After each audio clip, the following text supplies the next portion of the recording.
दोस्तों 2018 में रिलीज हुई तुम्बाड़ फिल्म के मुख्य कलाकार सोहम शाह हैं और इस फिल्म को राही अनिल बारवे ने आदेश प्रसाद के साथ मिलकर डायरेक्ट किया है। फिल्म की IMDb रेटिंग है 8.8 स्टार्स आउट ऑफ 10 और रॉटन टोमेटोज पे इट्स वुपिंग 88% फ्रेश। फिल्म की शुरुआत में हमें VFX द्वारा हस्तर के बारे में बताया जाता है। पूर्ति की देवी जो कि अंतहीन सोना और अनाज का प्रतीक है और ये पृथ्वी उनकी कोख है। देवी ने अपने कोख से 16 करोड़ देवी देवताओं को जन्म दिया, लेकिन देवी को सबसे ज्यादा प्यार अपनी पहली संतान हस्तर से था। हस्तर देवी का सारा सोना और अनाज पाना चाहता था और उसने अपनी मनमानी से सोना तो उठा लिया, लेकिन जब उसने अपना हाथ अनाज पे डाला तो दूसरे देवताओं ने हस्तर पे वार कर दिया। इस हमले से हस्तर तिनकों में बिखर गया और इससे पहले वो मारा जाता देवी ने उसे बचा लिया। लेकिन दोस्तों, बचाने की शर्त ये थी कि हस्तर को आज से कोई भी नहीं पूजेगा। कई युग बीत गए और हस्तर देवी की कोख में सोता रहा, लेकिन तुम्बाड़ गांव के पूर्वजों ने हस्तर की मंदिर बना डाली। तब से इस गांव में देवी देवताओं का क्रोध बारिश बन के बरस रहा है और हस्तर का शाप हमारे लिए वरदान है। आखिर कैसे, ये वीडियो में आपको आगे पता चलेगा। तो दोस्तों, इस इंटेंस इंट्रो के बाद मूवी शुरू होती है और फिल्म 3 चैप्टर्स में विभाजित है। पहले चैप्टर की समय काल सन 1918 की है और हम व्यूअर्स यहाँ 2 बच्चों को देखते हैं जिनका नाम विनायक और सदाशिव है। इन दोनों बच्चों की एक माँ थी जो कि सरकार नाम के इंसान के घर में काम करती थी। सरकार एक लैंडलॉर्ड टाइप का इंसान था जो कि बहुत ही बूढ़ा था और विनायक की माँ उसके वाड़े में सोने की मुद्रा के लालच में काम कर रही थी। इतना ही नहीं, हम व्यूअर्स देखते हैं कि विनायक के घर में उसकी दादी बंधी हुई थी और उन्हें देखकर ऐसा लग रहा था कि वो कई 100 सालों से जिंदा हैं। तो दोस्तों, कहानी में आगे हमें पता चलता है कि सरकार की आपातकालीन मृत्यु हो गई, जिससे ये परिवार अगले दिन तुम्बाड़ छोड़ के पुणे जाने की सोचते हैं। विनायक का कहना था कि सरकार के मरने के बाद वाड़ा उनका हुआ और वो वाड़े के अंदर का छुपा खजाना ढूंढेंगे।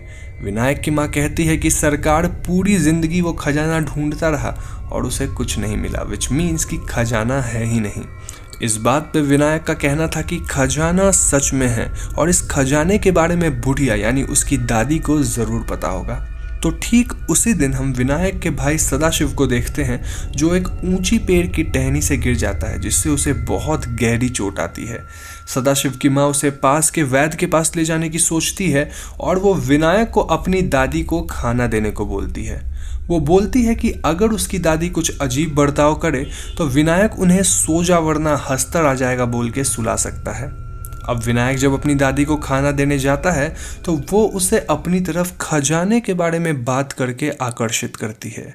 इस वक्त तक विनायक भूल चुका था कि उसे दादी को सुलाने के लिए क्या कहना है और हम व्यूअर्स देखते हैं कि दादी विनायक के पैर में जंजीर बांधकर उसे अपने कमरे की तरफ खींचने लगती है। दादी बहुत ही भयावह रूप में थी, मानो उन पे किसी तरह का शाप हो या फिर वो एक इंसान ही नहीं हो और वो विनायक को ही खा जाने की बात कर रही होती है। लेकिन विनायक किसी तरह बचता है और ऐन वक्त पे उसे अपनी दादी को सुलाने वाली पंक्ति याद आ जाती है। वो चिल्लाता है, सो जा दादी वरना हस्तर आ जाएगा, और ऐसा बोलते ही विनायक की दादी सो जाती है। दूसरी तरफ हम व्यूअर्स देखते हैं कि विनायक का भाई सदाशिव अपनी जान गंवा बैठा था और इस बात से उसकी माँ बहुत ही ज़्यादा गम में थी। विनायक और उसकी माँ सदाशिव के शरीर को आग देते हैं और वो लोग तुम्बाड़ छोड़ के पुणे जाने लगते हैं। हम यहाँ विनायक को फिर से खजाने के बारे में बात करते देखते हैं और इस बात से उसकी माँ बहुत गुस्सा करती है। वो विनायक से वादा करवाती है कि विनायक कभी भी तुम्बाड़ वापस नहीं आएगा। यहाँ पे चैप्टर 1 खत्म होती है। इस चैप्टर में गौर करने वाली बात ये थी कि तुम्बाड़ में हमेशा बारिश होती रहती थी और विनायक का पूरा खानदान लालची था। विनायक की माँ सोने की मुद्रा के लिए सरकार को सेक्सुअल प्लेजर्स भी दे रही थी, लेकिन जब उनका बेटा सदाशिव मरा तो उन्हें अपने इस लालच का एहसास हुआ, जिससे उन्होंने गांव छोड़ने की ठानी। लालच में विनायक अपनी माँ से भी एक कदम आगे था और उसे एक सोने की मुद्रा नहीं बल्कि पूरा खजाना चाहिए था। तो इसके बाद शुरू होता है चैप्टर 2 और ये कहानी सन 1918 से 15 साल बाद की कहानी है। विनायक राव अब जवान हो चुका था और हम व्यूअर्स उसे तुम्बाड़ वापस लौटते देखते हैं, क्योंकि उसकी माँ अब इस दुनिया में नहीं थी, और जब उसकी माँ ही इस दुनिया में नहीं है तो उनका दिया हुआ वादा भी इस दुनिया में नहीं है। विनायक तुम्बाड़ में अपनी पुराने घर में जाता है, जहाँ उसे ढेर सारे पेड़ पौधे दिखते हैं, और इन सब के बीच विनायक को एक इंसानी दिल दिखता है जो कि अब भी धड़क रहा था। ये दिल विनायक के दादी की थी और वो अब भी जिंदा थी। उनके पेट से एक विशालकाय पेड़ बाहर निकल चुका था और विनायक अपनी दादी से खजाने के बारे में वापस पूछने लगता है। पहले तो विनायक की दादी उसे लालची पुकारते हुए खजाने के बारे में कुछ नहीं बताती है, लेकिन विनायक बार बार उन्हें ये बोलकर मना रहा था कि अगर उसने इस खजाने पे दावा नहीं किया तो कोई और कर लेगा। दादी बताती है कि वो हस्तर के शाप की वजह से अमर हो चुकी है, और अगर विनायक उन्हें जलाकर इस शाप से मुक्ति देगा तो वो विनायक को इस खजाने का राज बताएगी। ठीक ऐसा ही होता है, और अगली सीन में हम विनायक को अपनी दादी को जलाते हुए देखते हैं। इसके बाद विनायक कई दिनों तक वाड़े में खजाना ढूंढता है और उसे शायद इस खजाने का राज भी पता चल चुका था। तो इसके बाद हम विनायक को पुणे वापस लौटते देखते हैं, और कई दिनों तक तुम्बाड़ में रहने की वजह से विनायक की दाढ़ी और बाल काफ़ी बड़े हो गए थे। विनायक के गैर मौजूदगी में उसकी बीवी आटा पीसने का काम करने लगी थी, और हम व्यूअर्स विनायक को वापस प्रॉपर लुक में आते देखते हैं। तैयार होकर विनायक सीधा अपने मुनीम के पास जाता है, जहां वो अपनी पुरानी कर्ज उतारने की बात करता है। विनायक का कर्ज था 36 रुपये, और इस कर्ज को उतारने के लिए वो मुनीम को एक सोने की मुद्रा देता है, जिसका बाजारी मूल्य 100 रुपये था। विनायक मुनीम से बाकी के पैसे लेता है और वो मुनीम को 3 और सोने की मुद्रा बेचने की बात करता है। इस बात को सुनकर मुनीम डर जाता है कि कहीं विनायक किसी का खून करके तो ये सारी दौलत ला नहीं रहा है, लेकिन विनायक का कहना था कि ये उसका पुश्तैनी खजाना है। इसके बाद हम व्यूअर्स विनायक को बार बार तुम्बाड़ जाते देखते हैं, जहां से वो हमेशा सोने की मुद्रा लाया करता था, जिससे वो दिन प्रतिदिन काफ़ी अमीर होता जा रहा था। वो अब खुद के लिए एक मोटरसाइकिल खरीद लिया था और वो अपने मुनीम को ही उधार देने लग गया था। दूसरी तरफ हम देखते हैं कि मुनीम की जान पहचान एक ब्रिटिश ऑफिसर से थी, और उस ऑफिसर का 1 महीना में तबादला होने वाला था। जाने से पहले वो ऑफिसर मुनीम को कुछ ज़मीन बेचने का प्रस्ताव रखता है, और उन ज़मीनों को खरीदने के लिए मुनीम को ढेर सारे पैसे चाहिए थे। पैसा पाने के लिए मुनीम विनायक को इस सोने के धंधे में पार्टनर बनाने की कोशिश करता है, लेकिन विनायक इस पार्टनरशिप में कुछ खास दिलचस्पी नहीं लेता है। हारकर मुनीम ठान लेता है कि वो खुद भी तुम्बाड़ जाएगा, ताकि वो भी उस वाड़े में सोने की मुद्राएं ढूंढ सके। विनायक को पुणे में ही 2 दिन तक रोकने के लिए मुनीम उसे एक विधवा औरत बेच देता है, ताकि विनायक उसके साथ रास लीला रचाते रहे। ठीक ऐसा ही कुछ होता भी है, लेकिन ये औरत विनायक से 100 रुपये लेकर उसे ये बताती है कि मुनीम ने उसे 50 रुपये दिए ताकि वो विनायक को यहाँ रोक सके, और मुनीम खुद तुम्बाड़ जाके सोने की मुद्राएं ला सके। इस बात का पता चलते ही विनायक फौरन तुम्बाड़ वापस जाता है, जहाँ उसे मुनीम दिखता है। विनायक जानबूझकर अनजान बनते हुए मुनीम के सामने उस वाड़े के कुएं में जाता है, और कुछ ही घंटों बाद वो उस कुएं से कुछ सोना लेकर बाहर आता है। यहाँ गौर करने वाली बात ये थी कि विनायक कुएं के अंदर एक टिफिन बॉक्स लेकर गया था, लेकिन वो बाहर खाली हाथ आया था। विनायक के कुएं से दूर जाते ही मुनीम भी उस कुएं के अंदर जाता है, और उसे वहां एक बड़ा सा ट्रंक शेप में दरवाज़ा दिखता है, जिसके ऊपर पूर्ति की देवी की इंग्रेविंग्स थी। मुनीम उस दरवाजे को खोल के और भी अंदर उतरता है, और वहां हम व्यूअर शायद देवी की कोख देख पाते हैं, क्योंकि इस जगह की दीवार एकदम लाल थी और वो अजीब तरीके से काइंड ऑफ हिल भी रही थी। इस जगह को देखकर ऐसा लग रहा था मानो ये किसी के शरीर का अंदरूनी हिस्सा है जो कि सांस ले रहा है।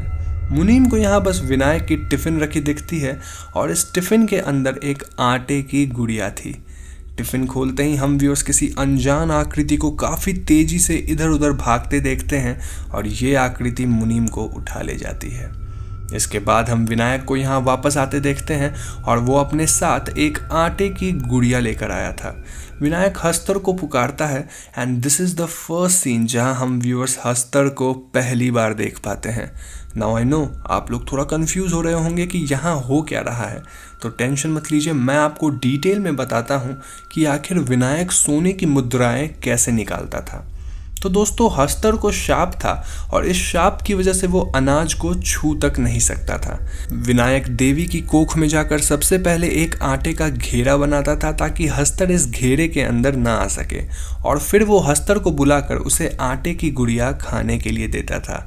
अब हस्तर इस आटे की गुड़िया को इसीलिए खा पाता था क्योंकि ये वो खुद से लेना या चुराना नहीं चाह रहा था, बल्कि उसे इंसान द्वारा दिया गया था।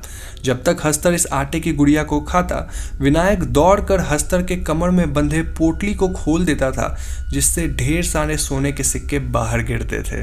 विनायक इन सिक्कों को जल्दी से कलेक्ट करके वहां से रस्सी पे लटकते हुए भागता था, क्योंकि अगर हस्तर उस गुड़िया को खा के खत्म कर लिया तो वो विनायक की तरफ आएगा और उसे छू लेगा।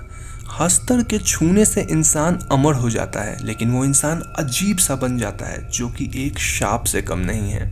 यही वजह है कि विनायक की दादी इतने सालों से जिंदा थी और उनके शरीर पे पैर वगैरह निकलने लगे थे, लेकिन वो मरी नहीं थी, क्योंकि विनायक से पहले वो इस कुएं में आके हस्तर का खजाना चुराती थी, और ऐसे ही एक बार चोरी करते वक्त हस्तर उन्हें छू लिया था। फिलहाल हस्तर मुनीम को छू लिया था और मुनीम देवी की कोख में ही हमेशा के लिए फंस चुका था। यहाँ से भागने से पहले विनायक मुनीम के शरीर में आग लगा देता है ताकि उसे इस शाप से मुक्ति मिल जाए। एज ऑलवेज हस्तर विनायक की तरफ भागता है, लेकिन उसे पकड़ नहीं पाता क्योंकि वक्त रहते विनायक यहाँ से बाहर निकलकर गुफा के दरवाजे को बंद कर चुका था। यहाँ खत्म होती है चैप्टर 2 और इस चैप्टर में हम हस्तर से सोने चुराने की विधि को जान पाते हैं। अब दोस्तों चैप्टर 3 की कहानी शुरू होती है 14 साल बाद, जब भारत आज़ाद हो चुका है और विनायक की दौलत और शोहरत दिन प्रतिदिन बढ़ती जा रही है। विनायक के 3 बच्चे हैं, जिनमें 2 बेटी और 1 बेटा है, लेकिन विनायक का बेटा एक पैर से अपाहिज है। विनायक की भी अब काफ़ी उम्र हो चुकी है और अब वो पहले की तरह फुर्तीला नहीं रहा, जिसके कारण वो कुएं से सोना नहीं निकाल पा रहा था। वो अपने बेटे को रस्सी चढ़ने की ट्रेनिंग घर पे दे रहा था, लेकिन एक पैर से अपाहिज होने के कारण विनायक का बेटा उतना फुर्तीला नहीं था। फिर भी वो अपने बेटे को एक दिन तुम्बाड ले जाता है ताकि वो उसे रियल सिनेरियो दिखाकर ट्रेन कर सके। विनायक अपने बेटे को आटे की डॉल बनाना सिखाता है और वो बोलता है कि इस डॉल के अंदर कुछ पत्थर रखना ज़रूरी है, क्योंकि हस्तर पत्थर भी खा जाता है और ऑब्वियसली पत्थर खाने में हस्तर को थोड़ा ज़्यादा वक्त लगता है, जो इन्हें सिक्के चुराने के लिए ज़्यादा टाइम देती है।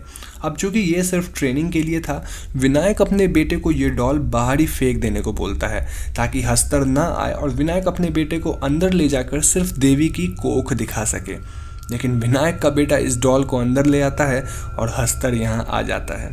विनायक किसी तरह अपने बेटे को हस्तर से बचाता है और वो ये डॉल हस्तर की तरफ फेंकता है। हस्तर डॉल को खाने लगता है और विनायक का बेटा हस्तर की पोटली खोलकर कुछ सोने की मुद्राएं चुराकर यहाँ से भागता है। ये दोनों किसी तरह यहाँ से बच निकलते हैं और विनायक अपने बेटे को आटे की डॉल अंदर लाने के लिए काफ़ी पीटता है। विनायक के हिसाब से ये काफ़ी रिस्की था, विच एक्चुअली इट वॉज, लेकिन विनायक का बेटा इस बात से खुश था कि उसने हस्तर से सोने की मुद्राएं चुरा लिए। यहाँ हम व्यूअर्स देख पाते हैं कि विनायक का बेटा विनायक से भी ज़्यादा लालची था, और वो ऐसा क्यों था इस टॉपिक पे हम वीडियो में आगे बात करेंगे। तो ये दोनों पुणे वापस आते हैं और विनायक का बेटा अपनी पहली कमाई से काफ़ी खुश था। वो इन पैसों को उड़ाना चाहता था और इतने कम उम्र में उसे लड़कियां भी चाहिए थी। यहाँ हम व्यूअर्स को पता चलता है कि तुम्बाड का वड़ा भारत सरकार को दान में दे दिया गया है और आज से 1 हफ्ते बाद विनायक इस वाड़े के अंदर नहीं जा पाएगा, क्योंकि इसे बाहर से सरकार लॉक कर देगी। ये बात सुनकर विनायक काफ़ी चिंतित था और उसे समझ नहीं आ रहा था कि वो इस सिचुएशन को हैंडल कैसे करे। उस वक्त विनायक का बेटा एक खतरनाक आइडिया देता है। वो बोलता है कि क्यों न ये दोनों मिलकर हस्तर की पोटली को ही चुरा ले, जिसके अंदर अनगिनत सोना है।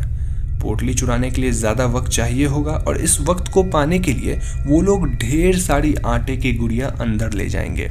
हस्तर एक खाएगा तो वो लोग दूसरा फेंकेंगे और इस तरह से उन्हें काफ़ी वक्त मिलेगा। विनायक ने इस ढंग से कभी सोचा नहीं था और उसे ये आइडिया काफ़ी पसंद आती है। फिर क्या था, दोनों बाप बेटे वापस वाड़े के अंदर जाते हैं और इस बार उनके पास ढेर सारे आटे की गुड़िया थी। कहानी में ट्विस्ट तब आता है जब हम एक दो नहीं बल्कि कई हस्तर को आते देखते हैं, मतलब जितनी आटे की गुड़िया उतना हस्तर। इन दोनों का प्लान बिल्कुल फ्लॉप हो चुका था और अब इस कुएं से बच के निकलना नामुमकिन था, क्योंकि अगर ये लोग एक गुड़िया फेंकते थे तो सारे हस्तर उसे एक साथ खाते थे, जिसके कारण वो 2-3 सेकंड्स में ही एक गुड़िया को खाकर खत्म कर दे रहे थे।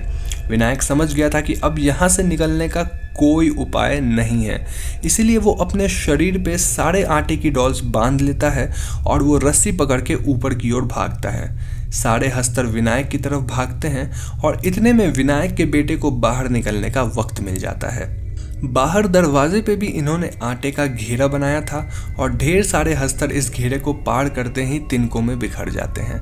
विनायक का बेटा रोते हुए वाड़े से बाहर निकलता है और वो वहाँ अपने पिता विनायक को देखता है, जिन्हें अब शाप लग गया था। विनायक अजीब से रूप और आकार में परिवर्तित हो गया था और वो भी अब हमेशा के लिए अमर हो चुका था। लेकिन दोस्तों, विनायक हस्तर की पोटली चोरी करने में कामयाब हो गया था और वो अपने बेटे से चिल्लाते हुए इस पोटली को लेने को बोलता है। विनायक का बेटा अब इस बात को समझ चुका था कि लालच बुरी बला है और लालच की वजह से ही उसने आज अपना पिता खो दिया है। इसीलिए वो ये पोटली लेने से इनकार करता है और वो विनायक को जलाकर मुक्ति दिलाता है। मूवी यहीं पे ख़त्म हो जाती है। अब दोस्तों, मुझे पता है कि आप सबके मन में कई सवाल होंगे, तो मैं एक एक करके इस फिल्म की सारी थ्योरीज एक्सप्लेन करूँगा ताकि आपको आपके सारे सवालों का जवाब मिल जाए। तो सबसे पहला सवाल ये कि अंत में इतने सारे हस्तर कैसे आ गए और क्या हस्तर मारा गया?